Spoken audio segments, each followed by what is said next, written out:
Hello, nice to talk to you again. I'm in a bit of a strange location this time and enjoying a very nice cup of Indian green tea from Tamil Nadu called Dragon Well green tea. It's quite nice. Very important to get the right water though. It's got to be high magnesium content. I think a lot of you know I'm a bit of a tea fan, so I usually start my day with a Japanese sencha. Wonderful. Absolutely wonderful. Then move on to oolongs through the day. Anyway, obsessive personality types. Speaking of obsessive personality types, my dad made this chair. Very splendid it is too. So I haven't been with you for a while, and I'm in a strange location because we decided to build a recording studio in our basement.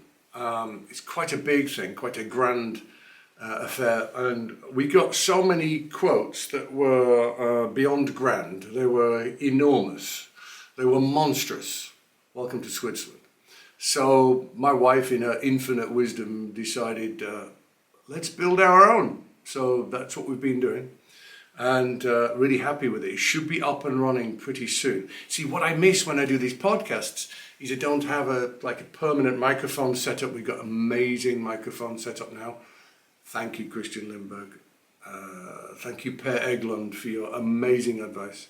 So we're all set up now to record that I can say, you know, what I really mean isn't pick up the trombone and just play a couple of examples, like things to practice. Particularly in relation to this podcast, it would be quite useful. Can't do it now, but I didn't want to miss the opportunity to do this podcast because it's on matters that are quite important to me. I've been talking about them quite a lot. The first subject is about my uncle's blacksmith shop. My uncle is now 81, was an incredibly hard-working farmer all of his life. Cricket fan and a big influence on me when I was a kid. A very fine man. And his first profession that he learned was as a blacksmith, as in making horseshoes and iron fences and that sort of thing. And on the farm, the blacksmith shop, the smithy, is still there. It's about 200 years old. It's all covered and used as a storeroom now. They've piled all kinds of nonsense in there. But he still knows what he's doing. And until quite recently, around the end of August, beginning of September, some local panicked farmer would come bounding and say, you've got to help me, you've got to help me. My combine harvester, which probably cost about £300,000, who knows, computer, programmed, is broken. And it's going to take 3 weeks to get the spare part. But I need to harvest today or tomorrow because it's going to rain. I've got 1,000 acres or whatever of barley or wheat, and my combine harvester is broken. I can't borrow anybody else's because they're all using theirs too. Please help me. And so they come with the broken part. My uncle had said, well, let's have a look at it and measure it up and fire up the furnace, get it going, and get on the anvil and measure this and put a screw thread in it and go, there you go. Yeah, that should work now. That should be all right. You're certainly okay until your spare part arrives in 3 weeks. And it occurs to me that all I'm doing when I practice is building spare parts and putting patches on things that are broken or not working. And I see it's a deficiency in students who want to have a practice regime, a routine. Sure, those things are great. And they're going to get you 95% of the way. Let's face it, there's lots of good methods out there, method books, and your scales, and your flexibilities, but I very often say to people, they'll play a piece through and there'll be just one measure, two measures. It's like, does that happen every time you play it? Well, yeah, 3 times out of 5. Okay, really, and what's the spare part? What's the etude that you've built? What's that little patch that you're going to put over there? And I realised that one of the biggest skills that we need to develop to become an advanced musician, advanced instrumentalist, is the ability to build our own spare parts. Because there's nobody like you. Nobody on the face of the earth has lived your life, has got your T structure, has your fantasy, your imagination, your development, your evolution. So the Arban, Lafosse, Etude books, Bordoni's, Blažević, whatever, they're all very much blunt instruments. They will get you a certain way down the road. Some people further than others. They're good, not speaking against them. But for the ultimate, building your own patches, building your own spare parts, you need to be able to create your own exercises, your own etudes. Like I say, when I've got this recording studio more up and running, I'll show you how I build mine. And sometimes they're only 3 or 4 notes. I'll say to students, when you go from that note to that note, do you always miss the one in the middle? Or rather, I've noticed you do tend to. Would you like to talk about this? Why is this happening? Are there musical approaches that we can take to fix it? Actually, I intend doing a podcast soon based on something I've heard from Professor Penrose, who was like Oxford University, but dealing with which part of the brain controls what. And the area that deals with brilliance is unconscious, cerebellum. So that, as far as teaching, performing, playing is concerned, is really an interesting thing. That's going to get a full podcast. So, oboe players, double reed players, bassoon players, they have to make their own reeds. And they sit in rehearsals, and they're scraping away. We've all seen them doing it, drives them crazy, the back pressure, not good for them. They're scraping away. And if they give that reed to anybody else to try, like, that's awful. That's terrible, you can't play on that stuff. No, he's built and designed exactly just for that person. And that's how we need to build our little etudes. Okay, try this patch here. And you just repeat it over and over and over again. I did a recital last year in Jerusalem, and I was staying in some kind of sort of artist's commune stroke hotel or whatever. That's on the old city walls. Beautiful place. And in the next room was one of the world's most famous violinists, who's going to do a recital, I think, the night before I did. And the insulation in the rooms was not great. And every morning at 7:45, 8 o'clock, he'd start playing these 4 measures. It was a Bach partita. He played those 4 measures for 45 minutes until I couldn't stand it anymore. And I went out. And the next morning he did the same thing. Fortunately, that night he had the recital. 4 measures, 45 minutes. Slower, faster, different rhythms, different dynamics, different musical approaches. Excuse me.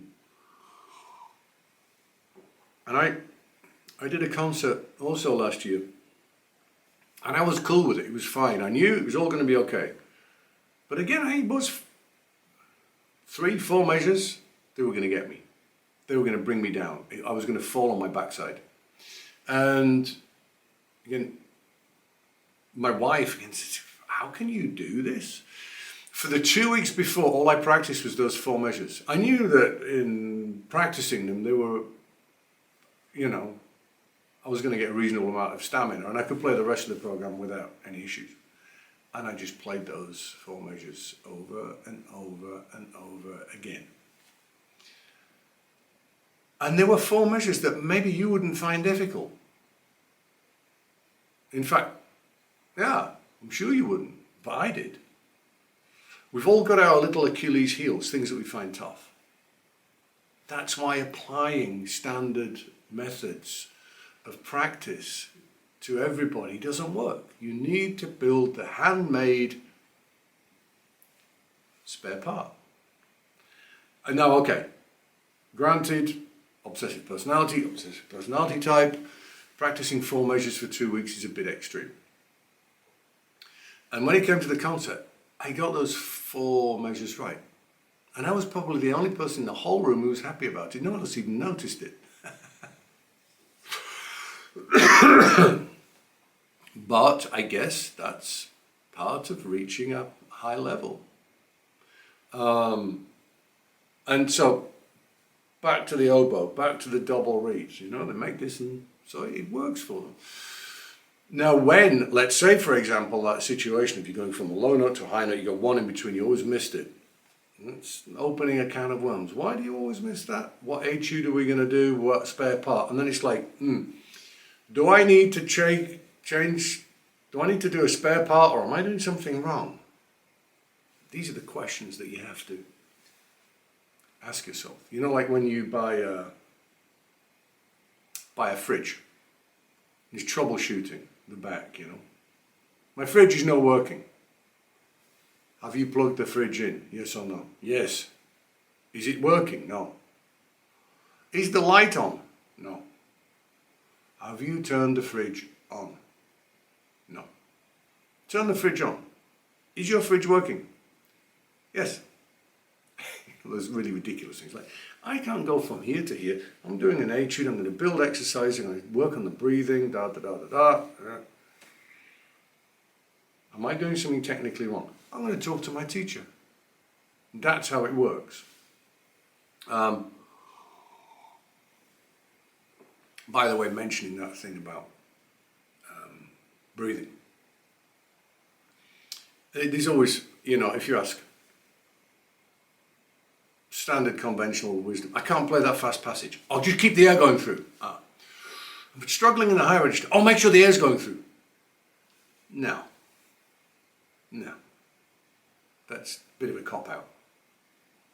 Actually, if you're struggling to play something fast and you drive the air through more, it's going to make it more difficult. But that's another podcast. They're going to come later when I've got my studio set up.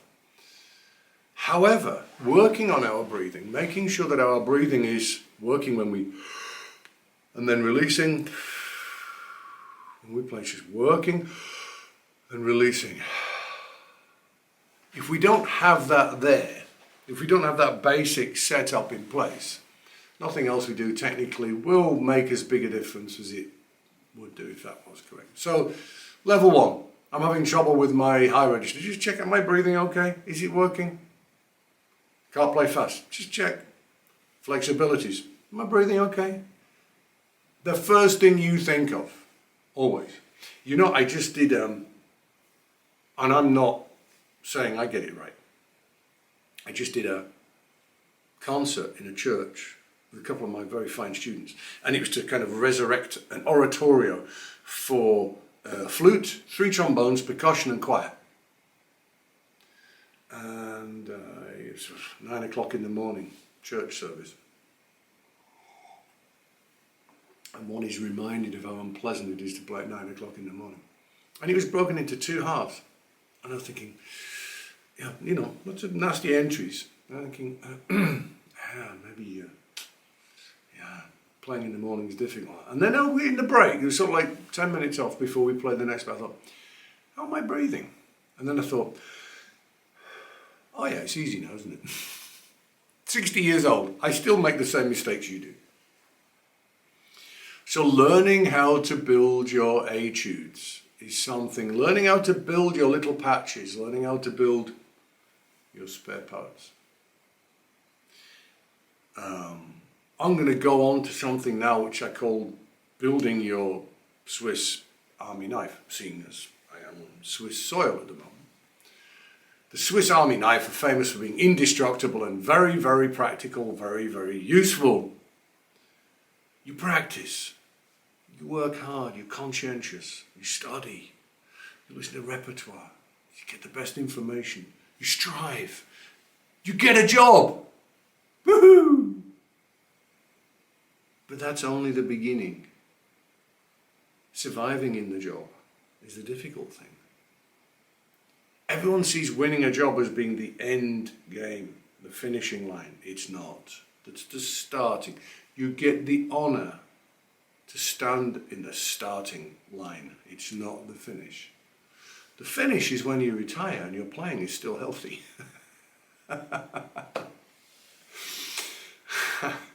The finish line has lots of obstacles. Like you can't practice. There's a school of teaching which was quite successful in Europe, in Germany. It's based on doing 6-8 hours practice a day. Great, fine, you know. Your Aunt Gladys will win a job if she practices 8 hours a day. But what happens when you're married, when you've got kids screaming at 3 o'clock in the morning, when you've been off on maternity leave and, you know, what are you going to do then? What are you going to do when you're getting divorced? What are you going to do when you've got kids to take to school? What are you going to do when you've got other things that are important to you in your life or interesting in your life or other goals or other dreams or other hobbies and you can't practice 6 hours a day or you're on tour or you've got a load of work? Your playing might fall to pieces, and actually that has happened to a lot of people from that school. So we need to, I always say to my students, 40 minutes. This is after they've won a job. 40 minutes. You should be able to survive the rest of your career on 40 minutes practice a day. I recommend you do more. But in a fallback situation, you need to be able to build your Swiss Army knife, indestructible basic technique. You build your own practice routine. Build your own practice regime. I help students do this. You need to do this, you need to do this, you need to... I could tell you what mine is. But would you like to borrow my shoes? This shirt? It's not going to fit. I'm different. I need a different practice regime to the one that you do. Okay, it's going to have some basic stuff in it. First of all, I'm going to work on relaxing my breath, working to take the air in and relaxing to release it. Just moving around the register and feeling how great it is to create a vibration. And the legato is really wonderful and all of this. And I love making a sound on the trombone. Yes, scales. I've said this so many times before. If I have 20 minutes to practice in a day, I'll play scales and arpeggios in broken form. That's it. Sorry to be boring. That's what I'll do. And I have the same 2-3 etudes that I've been playing now for 46 years. Almost every day. Almost all of them every day. Because on this one, I work on my legato and my slide technique. And it's going back to what I know. This one I work on my articulation. You know, you see where it's like, this is where I fix this. This is where and it's re-establishing what I do every day on the basic etudes. And I play hardly any. Like I say, there's loads of good books out there.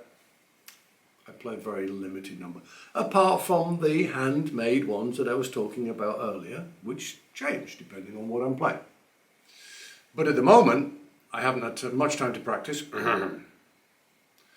And so I'm having to confront my killer.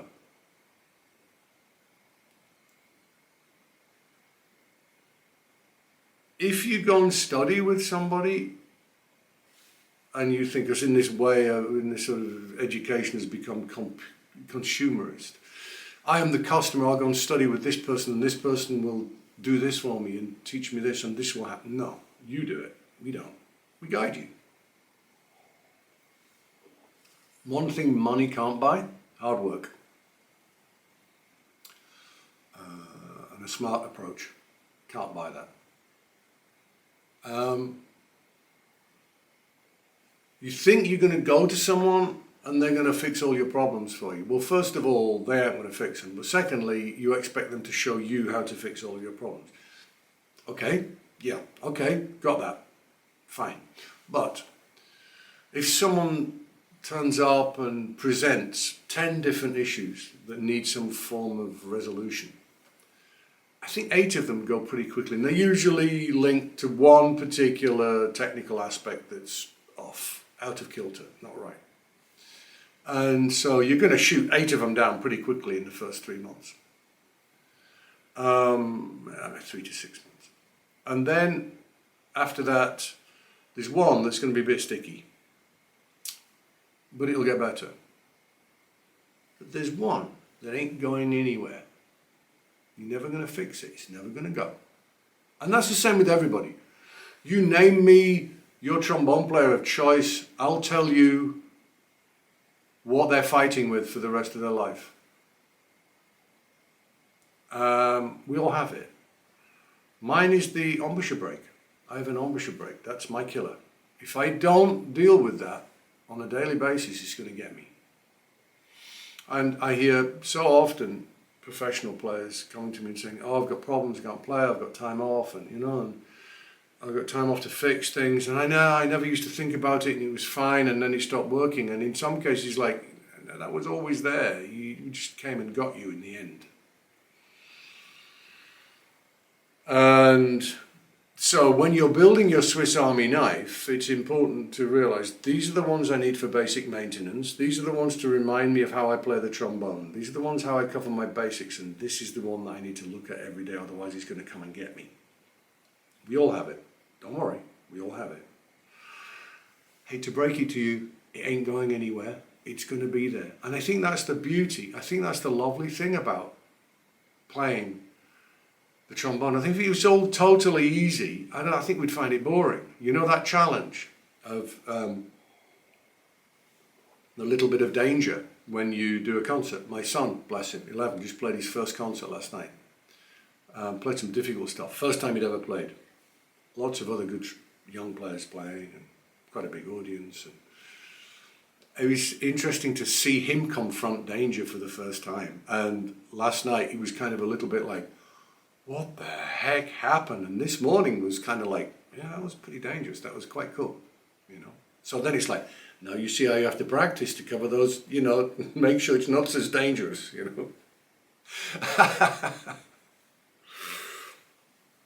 So with me, it's the embouchure break.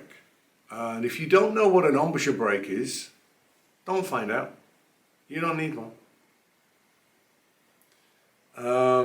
And it's something that happened to me when I was about 14 years old, and it gave me this turbo high register. So on the one hand, it's what's paid for all of this, and on the other hand, it's what's paid for all of this lack of grey hair and going bald. I've spent most of my life, most of my practice, trying to fix my embouchure break. And do you know what? I kind of, to all intents and purposes, I have. But just a bit of advice, perhaps bordering on a warning. If you have a problem, and you're like me, saying, I'm going to get this, I'm going down, I'm going to break you, I'm going to work out how to do this. It grows 2 heads, and then it grows 3, and it gets bigger, and it doesn't go. The more you try and fight it, the bigger it's going to grow. Like your mom says, don't scratch it, you're going to make it worse.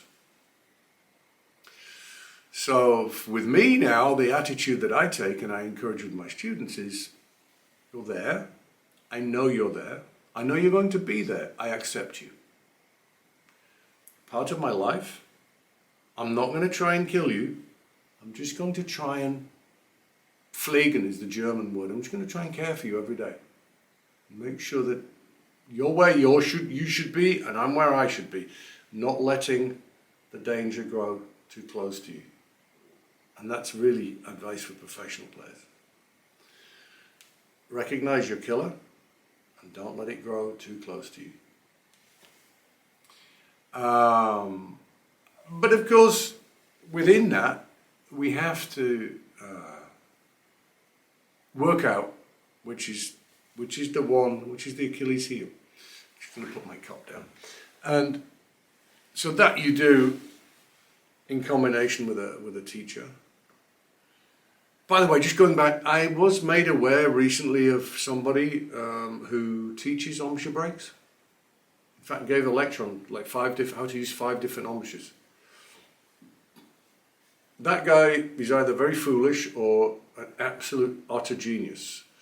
And judging by some of the mayhem that I'm seeing following that, it's dangerous. It's dangerous. To teach an embouchure break is dangerous. And it's not something that I recommend teachers do. Yes, it's how I play. Yes, it's what I do. But I think if I had my time again, I'd like to have found a different way of doing it. There are two established, well-known players who I've taught exactly my embouchure break to because they were struggling so much in the high register, or they were struggling to get the turbo high register, that I said, look, this is what I do. You like with a packet of cigarettes, comes with a government health warning. This is what I do. This is how I do it. When you breathe, you move like this. And it's worked for them. But they, like me, have to be careful with crossovers. And I can go from the bottom of the register to the top of the register with pretty much two setups. So I've, to all intents and purposes, eradicated my embouchure break. But once you have something like that, it's always there. That's what I've discovered. So we have to work out what the issue is that we need to fix, and we need to then work out whether it's us or whether it's the equipment. I'm not here to sell your equipment. You know I don't do that. I find it very demeaning. Lack of integrity. I'm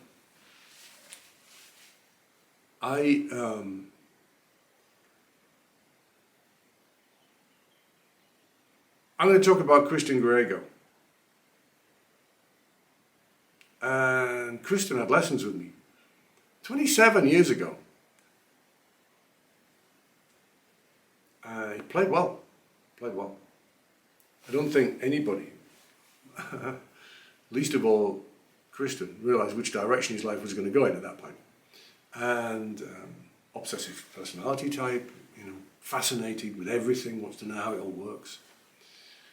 And he said that if Christian Griego of today had been around when he was a kid, he wouldn't be an instrument designer now, he'd be a professional player. Because there's the equipment available to us that we didn't used to have. In the 80s, it was like Con 88H, Bach 42, Bach 5G, Dennis Wick 5L, or a Schuke 51. It was like, that was kind of like the choice we had. Now, things from so many different makers have developed in so many different ways that, we can find exactly the equipment. I mean, the mouthpiece that I play, I've got hundreds of mouthpieces. This one I've been on for 10 years. I keep trying to change because I want to make life more interesting or dangerous. But it works for me. And we're going to find out which of those individual pieces of equipment work for you. You know what? I've had two revelations in my teaching room in the last 2 or 3 months. One is, very occasionally, I hardly ever talk to my students about equipment. I like them to find what works for them. I encourage them to try different things, but to say, you should play on this, it's beyond my pay grade. I can't do that. That's for someone like Kristen.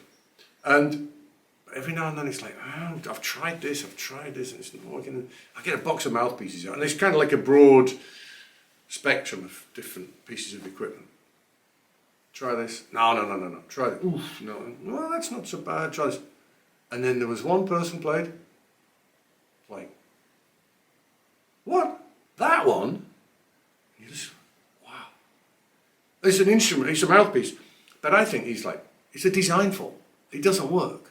It's like based on the 1930s technology. But it changed that student's life. The improvement was unbelievable. And then there was another one where I thought, the only way I'm going to solve this, I'm going to try and solve it musically, or I'm going to have to go technical. Right, get the box of mouthpieces out. And they were all awful, apart from one. Actually, that was a Griego. 3E, I think it was. I can't play it. Not my kind of thing. But hey, want to try my shoes? They don't smell. Won't fit you though. Got funny shaped feet. So working out, you've got to go through to find the right piece of equipment for you to understand what's you and what's the instrument. Because there are some things that'll just change the equipment and bang, you got it. But you be careful you don't lose something else while you do it. Just on that matter of equipment. let's go through the most important pieces of equipment. One, the player. One, the most important piece of equipment. The development, all the rest of it, other podcasts, listening to music, getting the right information, practicing, diet, exercise, all the rest of that. One, most important, and that's like the big one. Next thing, mouthpiece. Mouthpiece is the next thing. The further away you move from the source, the less important the equipment is. So if you're making a recording, one, mouthpiece, lead pipe, slide bow, tuning slide, bell, microphone, acoustic, recording software. It all moves further away. This is the most important piece of equipment that you have. Next is the mouthpiece, and then the lead pipe. And I would really love to dispel this crazy myth that students, I prefer this bell with this. That is, these people who spent $6,000 in some cases on state-of-the-art equipment, and they'll put a $60 mouthpiece in it. It defies any form of logic. That you wouldn't spend. You'll spend months, years trying to find the ultimate instrument and just think, here we go. It's more important than the instrument. Yes, the instrument's important. Of course it is. The mouthpiece fitting you. It's the go-between between you and the instrument. So that's just the order of importance as far as equipment is concerned. So I think it's really important to look at all of those things when we're trying to work out what's going to fix certain issues. But I guess the two takeaways is I've spoken for a long time about two things. Building patches, building your own exercises, building your own etudes. Start to learn the skill now. The other is building your Swiss Army knife. How do I play where everything works on 40 minutes of the day and I keep the danger at bay, the one that is not going to go. So there you go. That's what I've just been thinking about, working on in the last month or two. Those things have become quite clear to me, as well as cutting a lot of trees down in the chalet and realizing how much work I've taken on there, and building a recording studio. I'm trying to be a dad and a husband and a trombone player. Lots to do. So